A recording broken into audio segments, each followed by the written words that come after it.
ಅವು ಏನು ವರ್ಗಗಳು ಮಾಡ್ಯಾರಲ್ಲ, ಕ್ರಿಶ್ಚಿಯನ್ ಕುರುಬ, ಕ್ರಿಶ್ಚಿಯನ್ ಲಿಂಗಾಯತ, ಕ್ರಿಶ್ಚಿಯನ್ ಒಕ್ಕಲಿಗ, ಎಲ್ಲ ವ್ಯವಸ್ಥಿತವಾಗಿ ಸೋನಿಯಾ ಗಾಂಧಿ ಕೊಟ್ಟಂಥ ಹೊಸ ನಾಮಂ. ಇದು ಸೋನಿಯಾ ಗಾಂಧಿ ಇಡೀ ಭಾರತವನ್ನು ಕ್ರಿಶ್ಚಿಯನ್ ರಾಷ್ಟ್ರ ಮಾಡ್ಬೇಕತ್ತಾರೆ, ಕೆಲವೊಂದು ಮಂದಿ ಮುಸ್ಲಿಂ ರಾಷ್ಟ್ರ ಮಾಡ್ಬೇಕತ್ತಾರೆ. ಇದರ ಸಂಚಿನ ಹಿನ್ನೆಲೆಯಲ್ಲಿ ಇವತ್ತು ಏನು ಈ ರೀತಿಯ ಒಂದು ಜಾತಿ ವರ್ಗೀಕರಣ ಮಾಡ್ಯಾರ. ಅವು ನಮ್ಮ ದೇಶನಾಗೇ ಇಲ್ಲ ಆ ಜಾತಿಗಳು, ಭಾರತದಾಗೂ ಇಲ್ಲ, ವಿಶ್ವದಾಗೂ ಇಲ್ಲ. ಕೇವಲ ಸೋನಿಯಾ ಗಾಂಧಿಯ ಒಂದು ನಿರ್ದೇಶನ ಮೇರೆಗೆ ಸಿದ್ದರಾಮಯ್ಯನವರು ಇಂಥ ಅತ್ಯಂತ ಕೀಳು ಮಟ್ಟದ ಒಂದು ವ್ಯವಸ್ಥೆಯನ್ನು ರಾಜ್ಯದಲ್ಲಿ ಮಾಡ್ಯಾರ. ಈಗಾಗಲೇ ಅವ್ರ ಸಚಿವ ಸಂಪುಟದಲ್ಲಿ ಸಾಕಷ್ಟು ಗೊಂದಲ ಆಗಿದೆ. ಸಿದ್ದರಾಮಯ್ಯನವರು ಇದನ್ನೆಲ್ಲ ಕೈಬಿಟ್ಟು ಜಾತಿ ಏನು ಇದು ಮಾಡಬೇಕಂತಾರೆ ಅದನ್ನೆಲ್ಲ ಕೈಬಿಟ್ಟು ಇನ್ನೊಮ್ಮೆ ಎಲ್ಲನೂ ಕೇಂದ್ರ ಸರ್ಕಾರ ಹೆಂಗಾದರೂ ಈಗ ಮಾಡೋದಿದೆ. ಕೇಂದ್ರ ಸರ್ಕಾರಕ್ಕೆ ಅಧಿಕಾರ ಇದೆ, ಇವರು ಅಧಿಕಾರ ಇಲ್ಲ.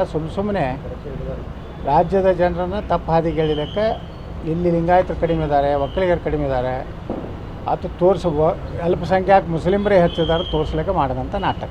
ಸರ್, ಬಾಣ ಪುಸ್ತಕಗಳು ಸುಪ್ರೀಂ ಕೋರ್ಟಲ್ಲೂ ವಜಾ ಇದೆ ಸರ್. ನೋಡಿ, ಇದು ಧಾರ್ಮಿಕ ಮನೋಭಾವನೆಗೆ ಸಂಬಂಧಪಟ್ಟಿತ್ತು. ಕೋರ್ಟಿಗೆ ಹೋಗಿದ್ದು ತಪ್ಪು, ಹೋಗಬಾರ್ದಾಗಿತ್ತು. ಕೋರ್ಟಿಗೆ ಅದಕ್ಕೆ ಹೋಗ್ಬೇಕು, ಕೋರ್ಟ್ನಾಗ ಪ್ರಶ್ನೆ ಮಾಡಬಾರ್ದಾಗಿತ್ತು, ಮಾಡ್ಯಾರ, ಅದು ತಪ್ಪು. ನಿನ್ನೆ ಹೇಳ್ತಾರೆ ಸರ್, ಹಿಂದೆ ಅವರು ಎಲ್ಲ ಮುಸ್ಲಿಂ ಧಾರ್ಮಿಕ ಕಾರ್ಯಕ್ರಮಕ್ಕೆಲ್ಲ ವೀರೆಲ್ಲ ಹೋಗಿಲ್ವಾ, ಶೆಟ್ಟರು ಹೋಗಿದ್ದಾರೆ, ಯತ್ನಾಳ್ ಹೋಗಿದ್ದಾರೆ, ಬೇರೆಯವರೆಲ್ಲ ಹೋಗಿದ್ದಾರೆ, ಅಂದರೆ ಮುಸ್ಲಿಂ ಕಾರ್ಯಕ್ರಮಗಳಲ್ಲಿ ಪಾಲ್ಗೊಂಡಿದ್ದಾರೆ. ಅವ್ರು ಬಂದಿಲ್ಲ ಈ ಕಾರ್ಯಕ್ರಮಗಳಲ್ಲಿ ಬಂದು ಧಾರ್ಮಿಕ ಕಾರ್ಯಕ್ರಮದಲ್ಲಿ ನೋಡಿ, ಹೊರಗೆ ರೋಡ್ ಮ್ಯಾಗ ಮಾಡೋದು ಬೇರೆ, ದೇವಸ್ಥಾನದಲ್ಲಿ ಮಸೀದಿಯಲ್ಲಿ ಅವ್ರ ಇದು ಇದ್ದಾಗ ಅಲ್ಲಿ ನಮ್ಗೆ ಹೋಗ್ಲಿಕ್ಕೆ ಬರೋದಿಲ್ಲ. ಅವರು ಹೋಗೋದಿಲ್ಲ, ನಾವು ಹೋಗಬಾರ್ದು.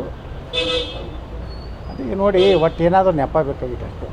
ಸರ್, ಈಗ ಸರ್ ತಮ್ಮ ವಿರುದ್ಧ ಯಾವ ಕಾರಣಕ್ಕಾಗಿ ಆ ದೈಹಿಕ ವಿಚಾರವನ್ನು ತಮಗೆ ತೊಂಬರುತ್ತೆ?